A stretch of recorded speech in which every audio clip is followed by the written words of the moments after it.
now bring in health spokesperson Rosario Vergeire. She joins us on the line. Good morning, Yusek. Thank you for taking our call. Good morning, ma'am. Good morning to all your viewers. Yusek, we know that hospital capacity is full or almost full. What is the contingency plan for patients who are critical but are not admitted to hospitals? Where should they go? Yes, ma'am.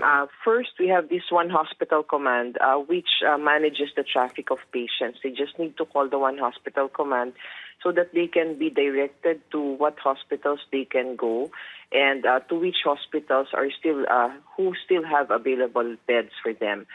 We also are utilizing already beds outside of the National Capital Region where we can refer them to outside the hospitals in Laguna, in Pampanga, and in the other areas near NCR. What we are doing right now is setting up additional hospital beds which are modular, and this would be around 5 modular hospital beds that will be set up and established by April 8th. We are also doing the rounds of the different hospitals and trying to see the patients who are mild and asymptomatic who are already admitted in the hospitals, if we can already transfer them into these step-down care facilities so that we can further decongest the hospitals. Now, ma'am, I'd also like to talk about the lack or shortage of hospital equipment like oxygen and ventilators. How long before we run out of these, and where could we possibly source more?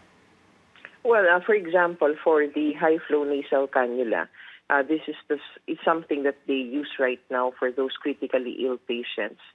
We have a total of 1,300 supplies for this, and the private hospitals also have procured on their own. So if these equipments will run out, we need to source out from the other regions as well. It's what we have done last July and August, where we have to transfer patients to other regions. We have to borrow healthcare workers and equipment from other regions. As to the medicine supply in the hospitals, we are now coordinating with the pharma industry so that we can directly coordinate with the suppliers of these critical drugs so that we can provide our hospitals. We have already downloaded funds to them so that they can directly coordinate and procure from these suppliers. But currently, we have to understand that there is the shortage of these drugs even globally. All right. Yusek, parami ng parami ang mga healthcare workers na natatamaan ng COVID, and we know that manpower is becoming a problem. How can we augment hospital staff at this time?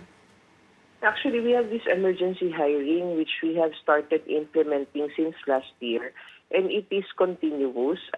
Hospitals have been given their funds so that they can augment their resources and they can hire these healthcare workers. Also, we have called on the uniformed personnel, and they are now going to mobilize military reservists so that we can add them to our workforce.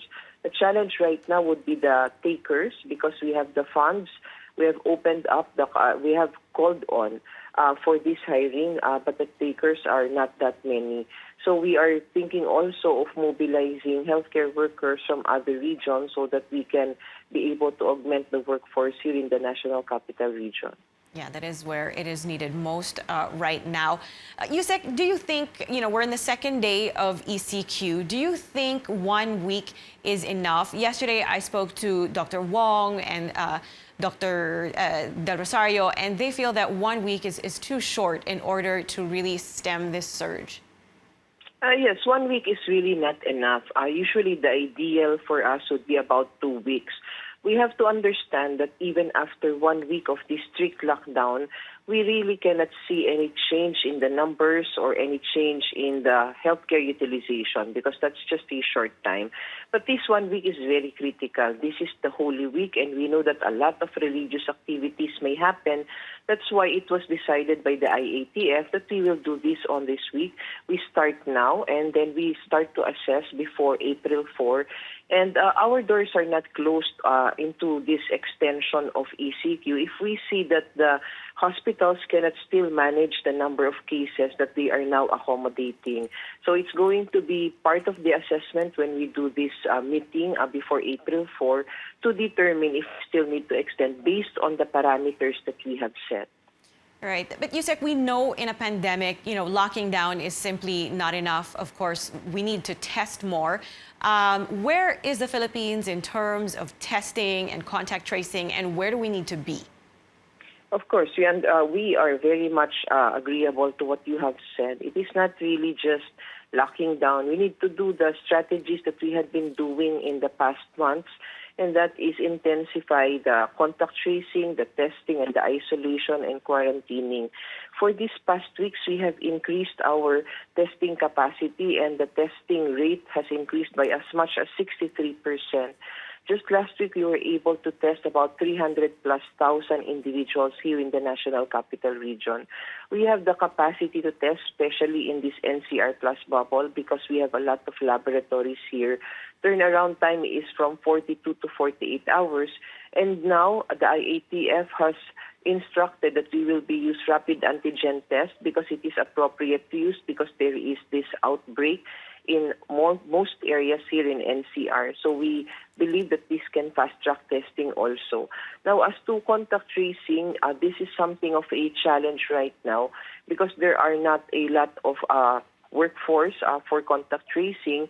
But of course, our local governments have deployed additional 15,000 more contact tracers coming from their cadres here in Metro Manila. And they are now doing the code strategy where they are doing house to house and trying to identify people who are suspected to have the disease and extracting them and isolating them. So hopefully all of these efforts and strategies will work so that we can bring down the number of cases in the next 2 weeks. All right, thank you so much for that. We know you are busy, so we appreciate your time. Health Spokesperson and Undersecretary Maria Rosario Vergeire.